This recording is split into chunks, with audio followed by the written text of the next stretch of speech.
Uh, Today we're talking to Patrick Doherty. So, well, with no further ado, Patrick, I'll let you introduce yourself. Great. Thank you, Gwyneth. So I'll introduce myself as I begin the talk because it all bleeds in together here. So 47 years ago, I was in a war. I was in Vietnam. And when I came back from Vietnam, it took me a few years to articulate this, but I was aware of three things that people weren't talking about at that time. One, I was really aware of what people now call the collateral damage. I was so aware of what the Vietnamese people were suffering. Nobody was talking about the public, the women and children and the old people and their villages. And there was so much, I know the words now, collective trauma, that we soldiers were walking through a world that was so filled with already years of war, and the collective trauma was astounding to me. I could see it on the people, I could feel it in them. And the second thing I was aware of that nobody was talking about back then is we soldiers were coming home and we weren't doing well. Many of us had post-traumatic stress disorder. We didn't have the term back then. And many of us also carried a moral wound. Many of us carried a wound that we know that something happened there that wasn't good. Not only is war hard and not good, but what the world knows now is that we committed an atrocity there. And we're still trying to come to terms with that here in the US, but we soldiers came home carrying that. And the third thing I became aware of is that coming home to a country who had no interest at all in knowing what we did there and not wanting to hear about it and not wanting to hear what we soldiers carried in us. No, now I know that that is a different form of collective trauma. That is a dissociation, that is a numbing that the public didn't want and still does not want to know what their soldiers did over in war. So over the years, I became a social activist. I went and I lived in Northern Ireland back in the early 80s when there was a lot of violence. They called them the Troubles back then. Catholics and the Protestants were fighting each other. There was a lot of bombings and assassinations and riots. And I went and volunteered to work for peace in the midst of that violence. And over the years, I had a lot of involvement here in the US with indigenous people. For a while, I was a social activist working with a certain group of indigenous people. And then I spent a lot of time being invited into their ceremonies. And I was so aware, again, I didn't have the language, but the trauma the indigenous people here in the US carry is so heavy in their bodies. So for many, many years, I was an activist and involved in many, many projects and issues. And I could see not much changed with all of the activism we did. Something wasn't moving. So I was also in that process becoming a therapist. I became a psychologist. I became a psychologist who specializes in trauma. And it wasn't until 8 or 9 years ago when we began to understand collective trauma, when we began to understand the neurobiology of trauma, when we began to understand how trauma is in the body, that this profound shift is happening now in how we work with trauma that most of us know, and it's just so exciting to see it. But to understand trauma is in the body and it's in the nervous system really helps us focus on how to work with the trauma. So 3 years ago, nobody was at that time actually talking much about collective trauma. There was hardly any talk about it. And 3 years ago, here in the US, so much was happening. A lot of Black men were being shot by police, and it was being caught on video, so we could see it. There was a lot of anger at the immigrants, and around the world, the refugee crisis was happening. Um, Terrorism was popping up, and I began to observe how communities and cultures were being impacted by trauma. A collective trauma was affecting the entire group. And it was so interesting to see. It was like watching a group of people have one nervous system that would respond to the trauma that was happening in the world. And so I began to talk about it. I began to form a language and an understanding of it. And then 18 months ago, I had the great fortune of going to Israel and to begin a year-long training that started and ended in Israel. And it was called the Pocket Project. And the website for this is on my bio and my description of the workshop today. So the Pocket Project was hosted by a man named Thomas Hubel, who is a teacher of mystical principles and meditation, and how to be in the world in a more centered way. And he had become more and more aware of how much of the trauma the world was experiencing was just repeat of trauma that had happened before. And that something wasn't moving in cultures and in communities. And he was also aware of how the trauma that all of us have, we also have intergenerational trauma. So I didn't know at the time that both of my parents carried trauma of World War II. Both of them had family members and were involved in World War II. And so they had their intergenerational trauma, my own trauma about being in a war, and then the totally unacknowledged trauma that the United States has about being in war. So all of a sudden I had somebody who understood all the different levels of trauma, and he was bringing in neurobiology, psychology, and mystical principles, or some people call it spiritual energy, some people call it the Tao, but the combination of how to understand that dynamic by blending the three of those two together. So it was a very, very exciting time for me to spend, and there was 150 of us that showed up for the training from 39 countries. And in Israel, as you all know, is sort of the heart, some people would call it, of collective trauma. There is so much trauma there right now, let alone thousands of years of that. So I began to understand and work with the three levels of personal trauma, intergenerational trauma, and collective trauma, and how that all of it was in me. Let me just make a comment here too that let me apologize that my slides are not working today. So you'll have to watch me the whole time rather than looking at my slides. So to understand collective trauma and how it continues, we need to also understand intergenerational trauma and personal trauma. And the one thing that is true through all different levels of trauma is the nervous system and how it's engaged in the trauma. So let me give you a brief overview of the nervous system and trauma and how we understand how it works now. And some of you, perhaps all of you, will understand some of this, and perhaps you don't, but I will give you a brief overview. So the game changer in trauma work is called the polyvagal theory.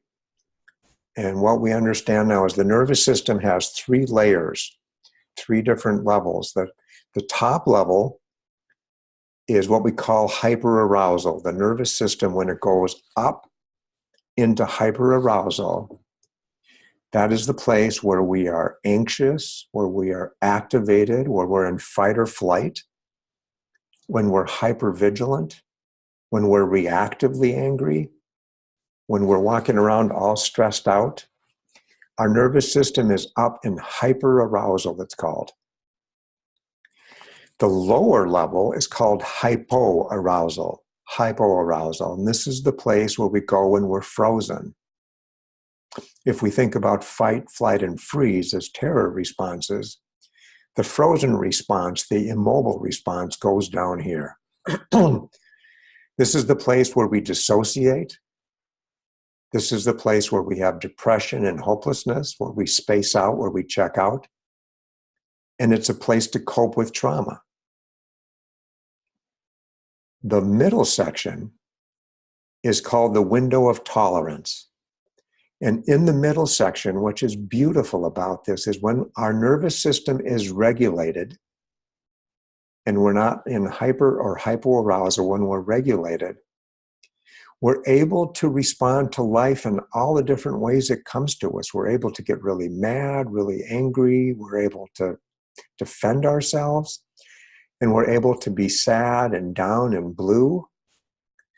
But if we stay in the middle section, we're able to keep a clear mind that holds the big picture, and we're able to keep our heart open and stay connected to people. So as a therapist, I know that when I'm with a client and they are in the center section, that they're holding the complexity of what we're talking about, and that they probably have the capacity to be connected to me. But when they get hyper aroused or hypoaroused, the two important things that happen, which are critical, which we all know from our own experience, is we no longer can hold a big picture or the complexity of the issue. That when we're in hyperarousal, our view gets very small. We focus on the immediate issue. And when we're in hypoarousal, we shut down and we can't see the bigger picture. So we lose our capacity to see and hold the big picture. And most importantly is we lose our capacity to be connected to other people. And this is very, very critical for collective trauma. Because collective trauma, we need to be with other people. We need a collective response. And when we get activated in collective trauma, if we lose our connection to other people, we're alone in the ocean of trauma. We are in the sea of trauma on our own, and that's never good. So those two important points, when we are activated, that we lose our ability to see and hold the big picture, and we lose our ability to be connected to others. So what happens when we get triggered? So I'm a war veteran, and I carry the weight of war and the harm I did. I have this intergenerational trauma from my parents, and I have the trauma of the US and all of the unprocessed collective trauma of war that we carry here, which is immense. So if I get activated, I can't hold the big picture. I lose my connection with other people. The trauma response always constricts us. When we get triggered, we all know this. We get triggered, our nervous system pulls in to help us cope and survive with it. That always separates us. It reduces our ability for creative problem solving. We become reactive rather than active. We react. We have no capacity to be proactive because our nervous system is shut down.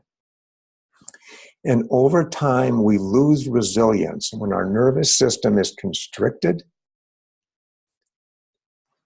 that wears on us, it wears on our resilience, and it reduces our access for a full humanity. It reduces our capacity to be fully human because we are in a trauma response. And that's never good. So let me also say, if you have any questions as I go along, please type it into the chat box and Gwyneth will shoot it over to me, or I'll receive it. So, because I know I'm going to say a lot here. So if we understand that in any of the levels of trauma that we get triggered on, we're going to have a constriction. Excuse me. How do we respond to it? And this is just a note that my website, which is also on the description of today, I have on there a blog article, or it's actually a video of my talking about how to reduce the stress when working with collective trauma. And it describes the window of tolerance, the nervous system that I just talked about. So that's on my website, and it's called Reducing the Stress. So understanding that we have this collective trauma, and understanding that as individuals, we can't maintain our presence in the world of collective trauma. So as I said, I've done a lot of social activism in my life. I've done a lot with the indigenous people here in the US. And for me alone to continually go into the world with the indigenous people and continually to experience what happens in my body when I am with them and their collective trauma, by myself, I end up drowning. I end up wearing down. And we know this happens a lot to people who help people who have collective trauma. That those of us who work with it, and I assume all of us do, we know that it can be very wearing on us, and we can have what's called secondary trauma. And so we learn about self-care. We learn about self-care, which is really important. We have to take care of ourselves. But in the world of collective trauma, it's not enough. Self-care does not help us. In the seas of trauma that we work with, self-care is like building or putting on a life jacket. It's really good to have a life jacket, but when you're in the sea, a life jacket isn't nearly adequate. And I'll talk more about how we connect other people in a lifeboat in a minute. So it's become clear to me and many, many people, what's exciting right now is many of us are understanding how this is working, how collective trauma is working, and what we need to do. So I'm going to talk about how a collective trauma needs a collective response. If you're going to be working with any form of collective trauma, it is so important that we have some collective group of people. And it can be a group of 3. It can be a group of 30 or 300. It doesn't matter, but we need to be connected with other people so we're not alone on the sea. One of the things that became clear to me and becoming clear to more and more of us is when you work with a group of people in collective trauma is that you can work with the group. And again, if it's 5 people or 150, like the group I'm part of, that if you treat the group like one nervous system, you can work with a group so much more profoundly and help people stay so much more grounded and connected. So I'm going to talk about, there's 3 types of groups that I have worked with. And you probably all are part of different kinds of groups. So the first group I've worked with are that how I have learned to help the helpers. I've worked with different groups of people who work with people who have collective trauma. That they don't have it, but they go in and they work with the people who do have it. And they end up often with secondary trauma. So working with that group.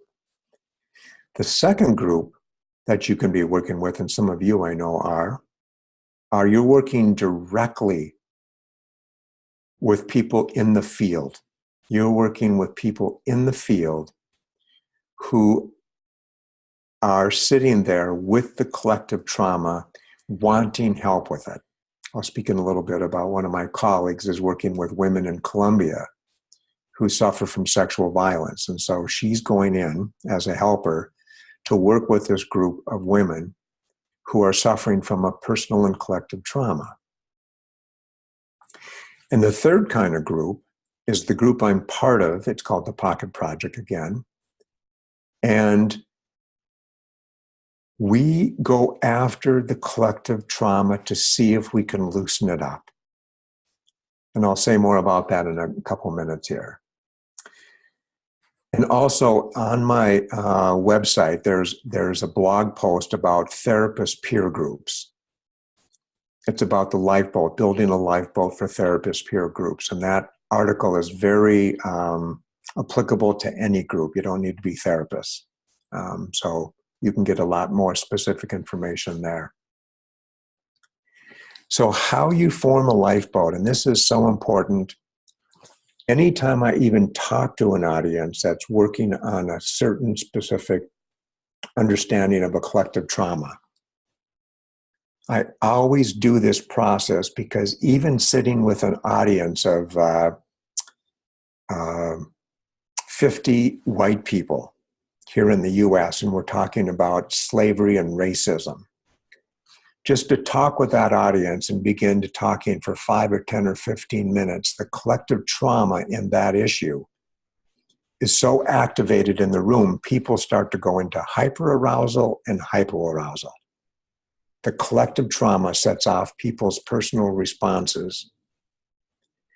And if I'm not doing something to keep them regulated, then they're only going to hear a minimal amount of what I even say. So what I always want to do, and what we've learned now, a lot of us who do somatic therapy, is you want an embodied connection between the people that are there. And so I always do a guided meditation. I ask people to drop in their bodies, and I ask them to feel the people in the room. I ask them to drop into their bodies and feel where they maybe feel their heart or where they feel grounded or safe. And I ask them from that place to try and sense and feel the other people in the room. Or if it's online, I do some groups online to feel the other people that are here. And the only thing you need to have from this group of people is a shared intention. Because I work with a lot of therapists, and therapists do not feel connected as a group. They're actually the worst people to work with collective trauma in some ways. But if they have a shared intention to want to work with the collective trauma of war with their clients, what I say to the therapist is, can you feel the shared intention that this group has and the shared goodness? Because the shared goodness, realizing everybody in this room or everybody in this group right now has a goodness in their heart about wanting to work with trauma. That right there, you're connecting them up in a somatic, energetic way, and you're helping their heart open. And that is so important when you go to see. That is so important when you go into the field, when you begin to study the issue of collective trauma, that they have a sense of connection to each other that keeps their hearts open.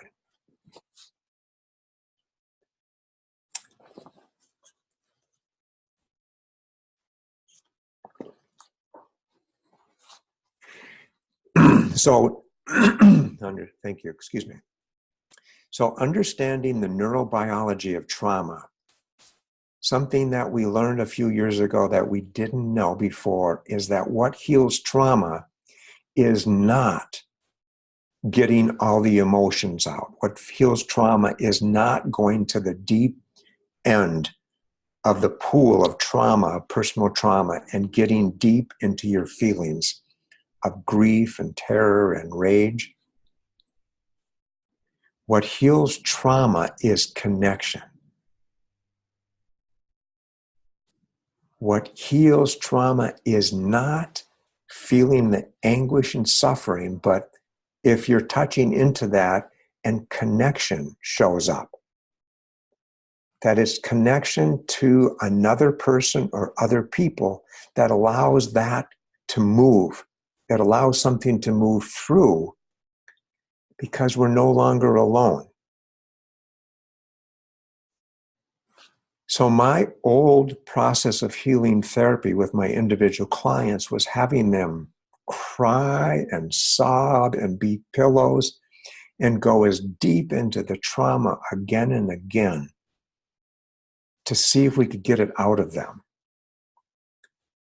And they learned to do it quite well. And I was very aware that they were not changing outside of my office. And a few years ago, when we understood the neurobiology of connection, that when I'm working with a client right now, when the minute they touch into their trauma, whatever comes up, I then really focus on the connection. Can you feel me? What do you feel about me? A man this morning was saying, I can feel the warmth in your heart, Patrick.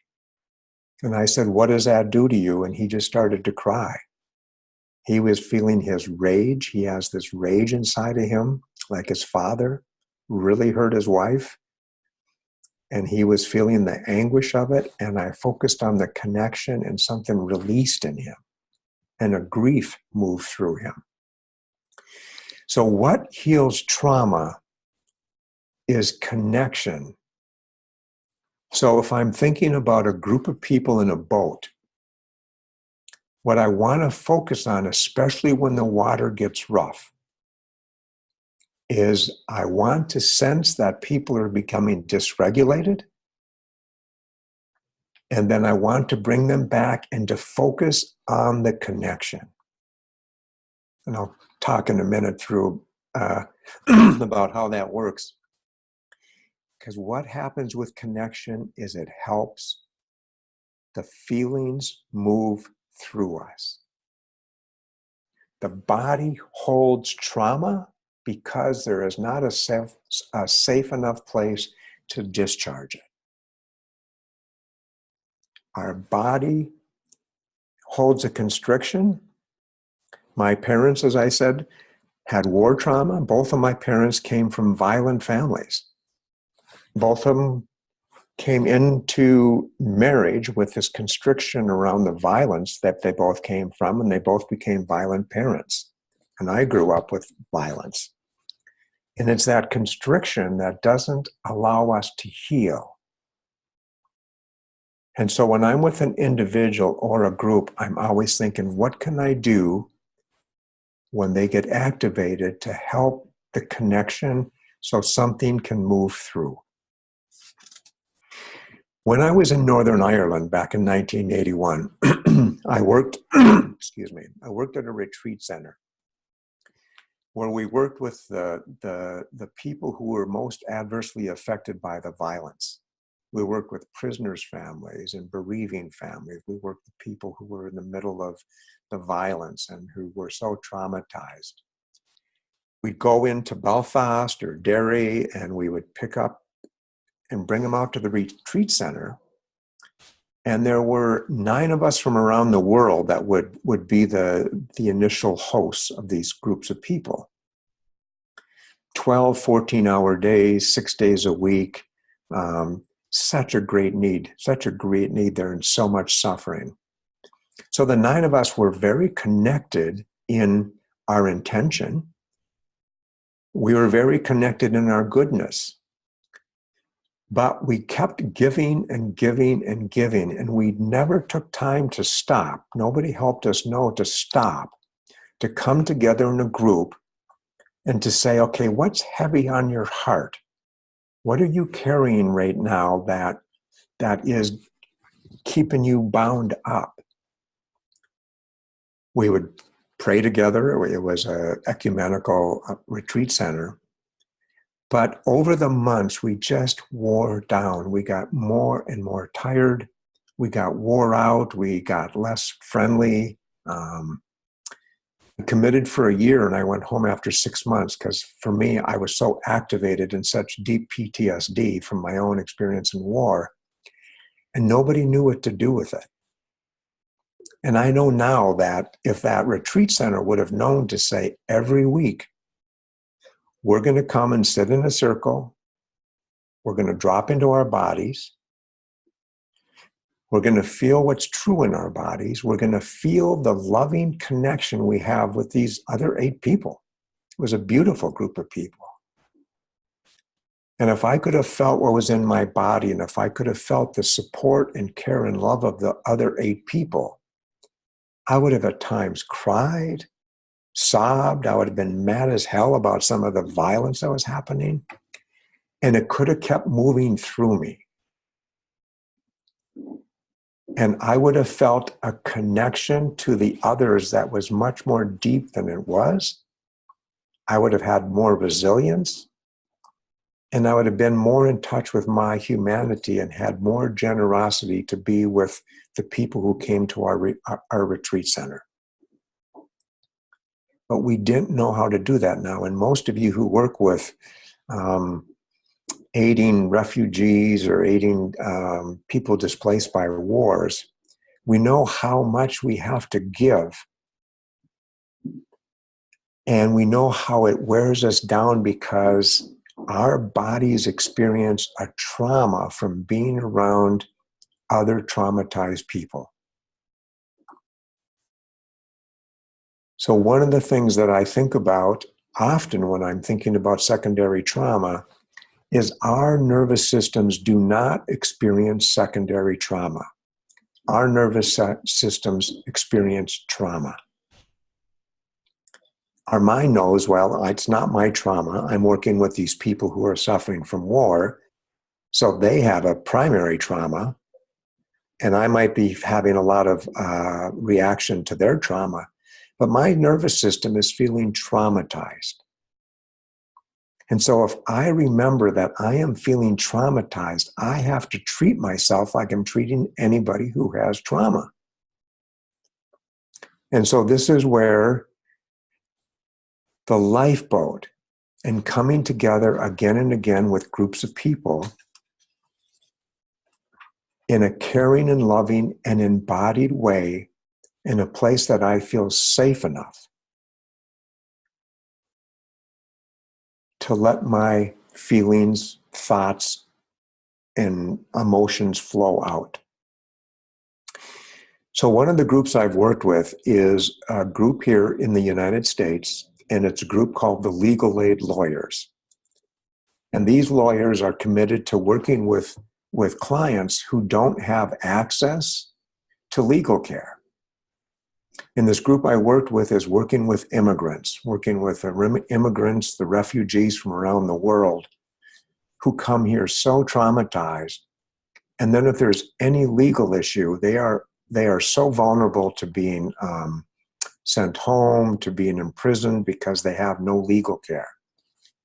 So this beautiful, dedicated group of people is working with some really traumatized people in really frightful conditions and circumstances. And they often feel so overwhelmed by the trauma of their clients.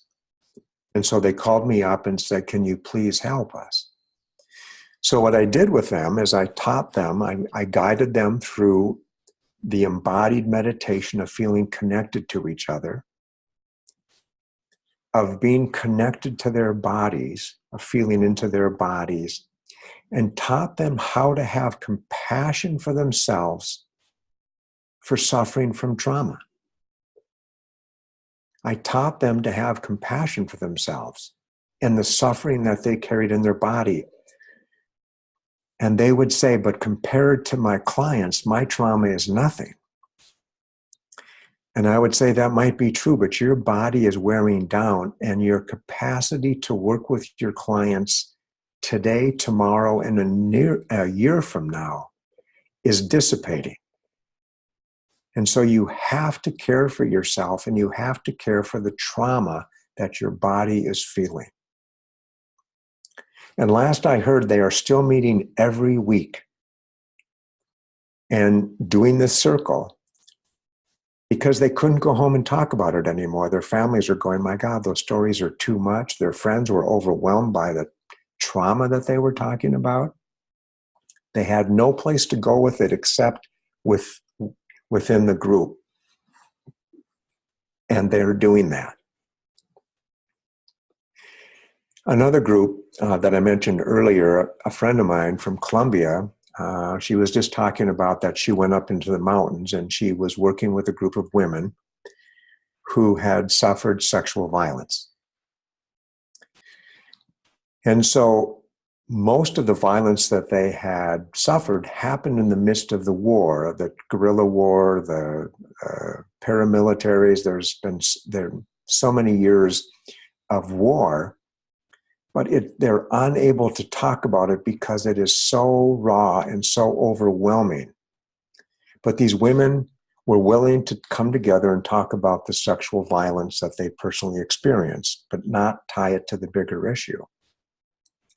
So her task was just to keep the group connected enough that they didn't split off in their trauma.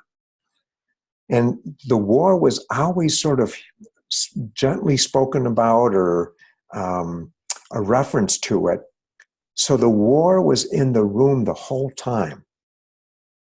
But by keeping the group connected and not letting them get too far into the anguish, the terror, the trauma, the connection began to help the women heal by being in a safe enough place to talk about the sexual violence, by being with people who could stand to hear about it. And it began to heal the collective trauma of war because it was in the room. And just being in a boat with each other began to help their nervous system to relax a little bit. And so this is one way you can work with it without ever even really talking about the collective trauma. By just keeping the people together, connected in a boat, helps the nervous system not feel so alone and separate. And feeling the goodness and care and love of each other helps open up the heart. So the third group that I talk about was those of us who work directly with the collective trauma, unprocessed collective trauma. In my group of 150 of us from around the world, there is a large group of Germans that are part of that, and they work directly with the Holocaust. They work directly by connecting with each other, feeling the presence of each other, and then going into a concentration camp and coming back out and talking about it and going into their bodies.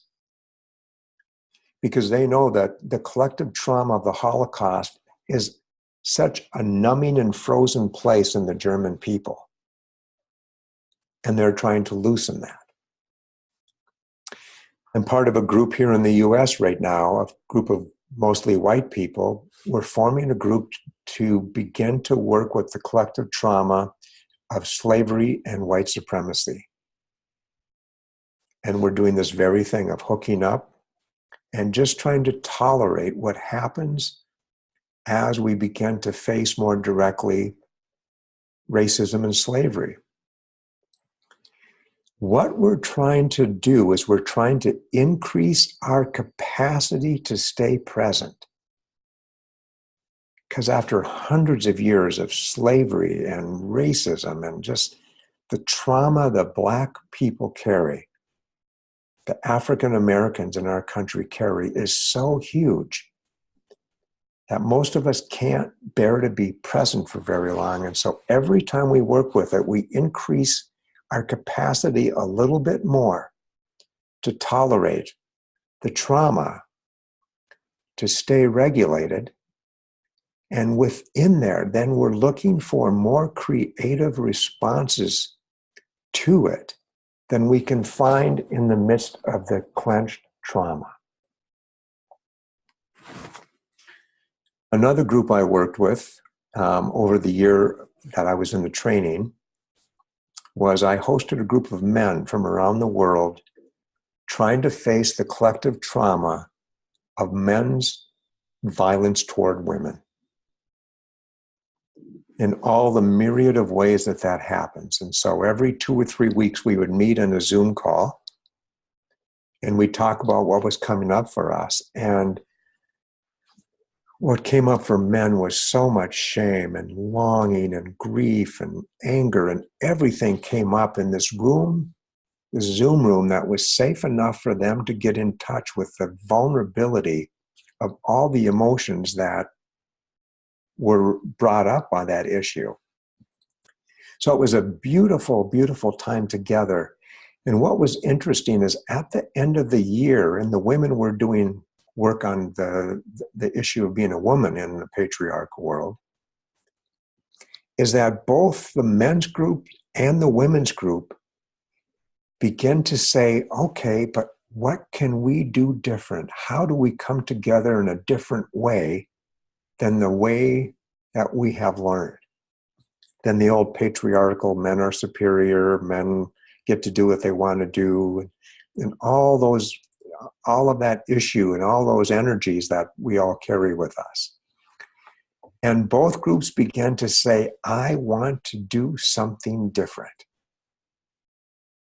And we've just begun to come together to look at how might we be different together? But it took us a concerted effort to be present to the collective trauma as it showed up in our bodies. And it affected us personally. So the purpose of working with collective trauma, be it working with helpers, working with people in the villages and towns who have suffered the collective trauma, or dealing with people who are intentionally going after a specific collective trauma, is we want to expand the capacity to be present. So for all of you in the work you do, wherever you do, those times where you feel constricted, times when you see your colleagues, your peer group constricted, the question is to say, okay, what can I do? What can we do to get more connected so we can move through whatever we're constricting with? How do we get connected so we can go back to an expanded capacity to be present?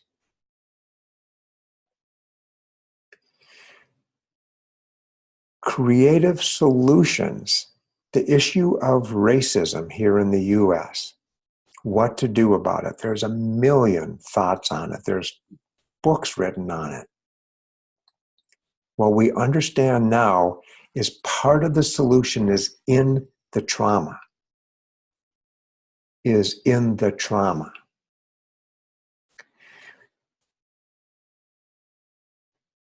For me as a soldier, having bouts of post-traumatic stress disorder, feeling the weight of grief and remorse about the harm we've done and how I've carried that my whole life. It wasn't until I got to this group in Israel and the immense amount of work we did in those 2 5 or 6 day retreats in Israel and all the work we did in Zoom groups between that, I went far enough in myself and with a large enough group that I could feel I carry the trauma of my country. I carry the US trauma because nobody will take responsibility for what we did in Vietnam. My country doesn't want to know that we killed over 2 million civilians. And right now in Afghanistan and Iraq, we have hundreds of thousands of people have died with our bombs from our soldiers. And because the population has not taken their responsibility for the war, we soldiers end up carrying it. And we continue the trauma because we are the PTSD that's separated from the people. So I understand now, for me to heal, I've got to get other people to take their responsibility for what I and we did. That only came to me going into the trauma. That only came to me by being connected with other people that were willing to feel what was inside of them around war. Which you can imagine, these people around the world from 39 countries had a lot of issues inside of them about war and soldiers. And so we went into it, and in it, we found a missing piece. So I learned then to go after what was inside, and it taught me that I need to help the people around me take their responsibility for what they are responsible for. So here's a question or two. Has somatic therapy proven to be the best option how to reach out to people with collective trauma? You know, Petra, because we understand trauma is in the body, it is the best way to go. Now, a lot of people can't get into their body, especially if there's a lot of trauma, but just even a body awareness, begins to help people. Otherwise, it becomes an intellectual solution or a spiritual bypass. If there's some sort of spiritual group, they can try to spiritualize them way through it.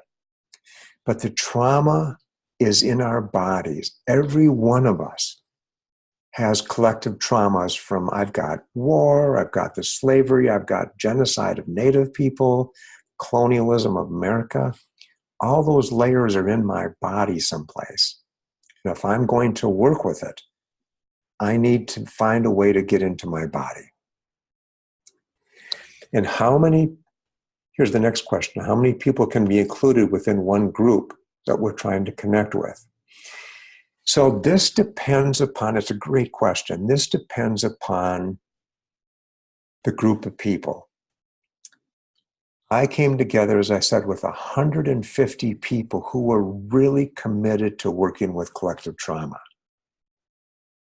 So that group was a sophisticated group, people who were wanting to go back into their communities and to work with collective trauma. So we had a group of 150 of us with a man who could really hold the ground, who could really feel the group when it started to get out of connection.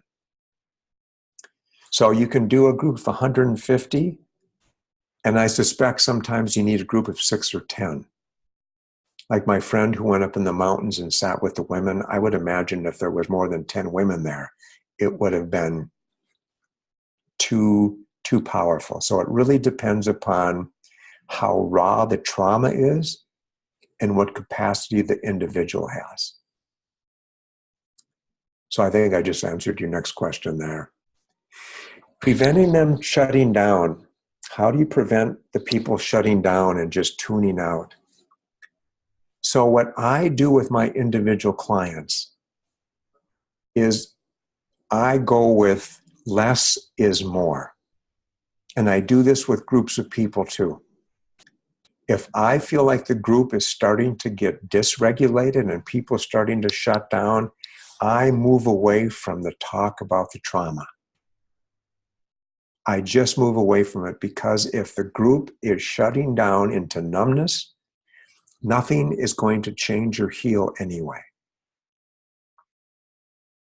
And so I bring them back into connection with each other.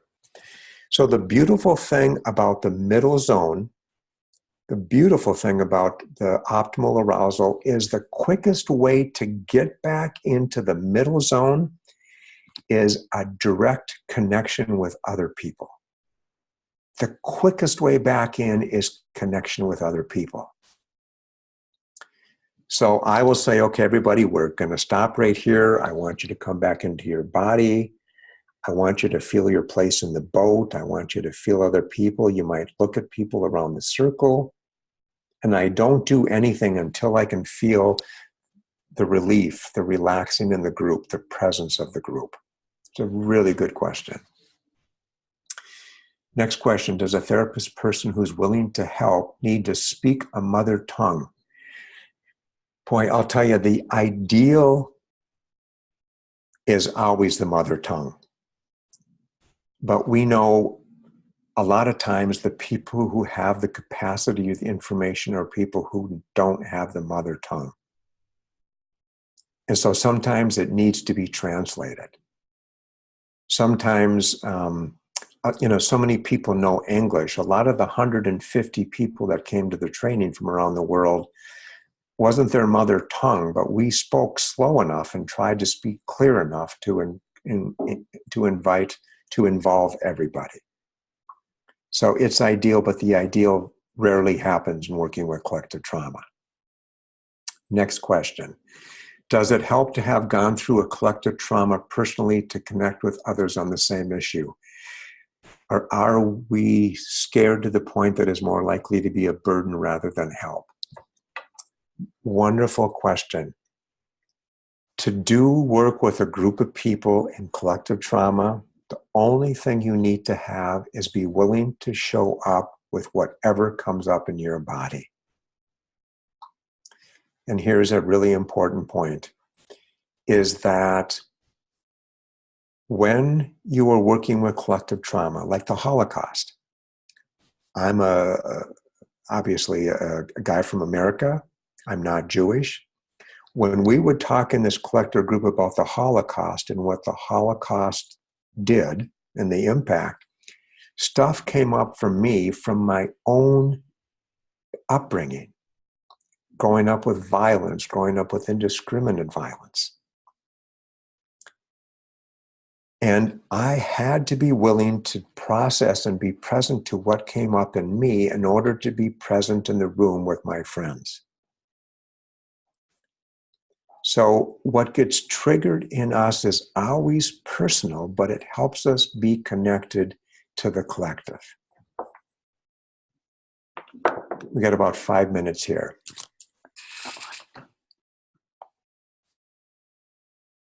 So another question here, how do you connect with people? Can you connect with someone who is not as committed as you? So as a therapist, what I know is I can only be connected to somebody who has a capacity and a willingness to be connected to me. What I do a lot of times is I know they're in the room and I know they don't have the capacity, but I know they have a commitment because they're in the room with me. So I stay as present with them as I can, and I stay as open-hearted as I can with them. But if they don't want to be present to something, I cannot and should not try to get them to be present to that. So I let them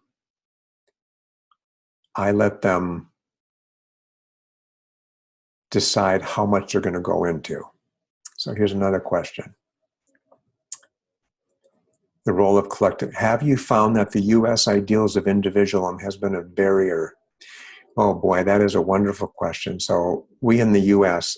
are in such trauma right now with all that's gone on here. And part of why it's so hard for us to deal with is we are so focused on our individual self.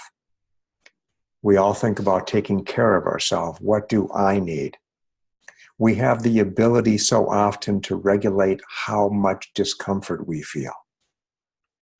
And so we are a privileged culture, and privilege always leads to fragility.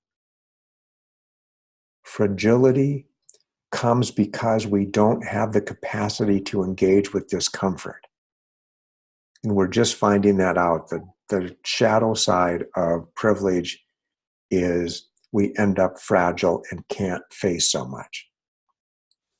So finding people who are willing to sit in their bodies a little bit and find their way is so important if you're going to work with this issue. So the next question is, how does it translate culturally to non-Western and northern cultures.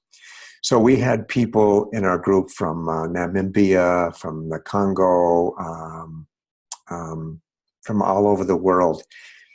And collective trauma has, whatever happens to a collective people, whatever oppression, displacement, natural disasters, it's just finding how that culture carries it and how it's held is the issue. And then adapting what I'm talking about. So the lifeboat might not be a model. It might be some different model, but knowing regardless of the culture, the connection, and we've known this for centuries without really understanding its connection to each other, that allows the healing to take place. There's a question about the mystical principles. How does that fit in? So for those of us who have a spiritual practice, so what we would do is get into our bodies. We would get into our physical body, our emotional body, and our mental body. And then we would call on the access, we'd call on the spiritual download from, some people called it their soul, some people called it God, some people called it the divine presence. Because we wanted to be as supported as we can, and we wanted to find as much creative and new ways to respond to this. Because we know, especially in Western cultures, especially in patriarchal ways of learning like we all did, we have such a limited and closed capacity to how to see things. So dropping into our body and dropping in relationship to the divine and to each other, we're breaking the mold. We are breaking the mold on how we have thought and how we approach these issues. And I study the Tao a lot, the concept of just energy or divine energy. And so I'm dropping into that, knowing in my body there's a benevolent force that wants all of us to heal, to come back into connection. So self-care, part of my self-care is my ongoing meditation practice. I mean, I do all the things, eat well and exercise, but part of it is an ongoing meditation practice to regulate my body and to feel the connection with the divine.